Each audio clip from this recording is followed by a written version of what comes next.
जय श्री झूलेलाल। सतनाम साखी। सिंधी समाचार राजस्थान में तव्हां सभिनि जो स्वागत है। दोस्तों, अॼु ॻाल्हि कंदासीं जयपुर जी चेटीचंड सिंधी मेला समिति महानगर जयपुर के बारे में।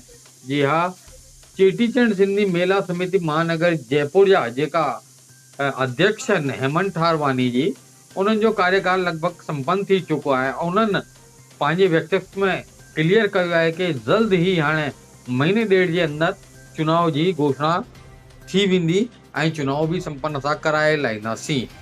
इनके ॾिसी करे कई कैंडिडेट्स जेका हिन चुनाव लाइ करे अग्रसर थी रहिया आहिनि ऐं पंहिंजो जनसंपर्क जोरो शोरो सां शुरू करे लाथो अथनि। ऐं छोकी अया चुनाव में या महीनो डेढ़ आहे ऐं अलाए केतिरा चेहरा साम्हूं ईंदा, पर बहरहाल अगर हींअर जी ॻाल्हि करूं तो जेका सभिनि खां वधीक ऐं प्रबल दावेदार जी अगर ॻाल्हि था करूं तो उहे आहिनि छबलदास नवलानी जी, जंहिंजी स्वच्छ छवि पूरे जयपुर में पहचानी वेंदी आहे। समाज सेवी छबलदास जी नवलानी जी अगर ॻाल्हि करूं तो समाज के प्रति सदैव अग्रसर रहिंदा आहिनि ऐं तंहिंजे अलावा लगातार जनसंपर्क सां जुड़ल आहिनि। अॼु जो आंकलन 15 अक्टूबर ताणी जो आकलन यही तो चए कि अॼु जी दौर के अंदर सभिनि खां अॻियां छबलदास नवलानी आहिनि ऐं वोट तव्हांजो अधिकार है, वोट तव्हांजो पंहिंजो आहे, गुप्त आहे। तव्हां कंहिंखे था ॾियो इहो तव्हांजो बुद्धि विवेक जे मथां निर्भर थो करे।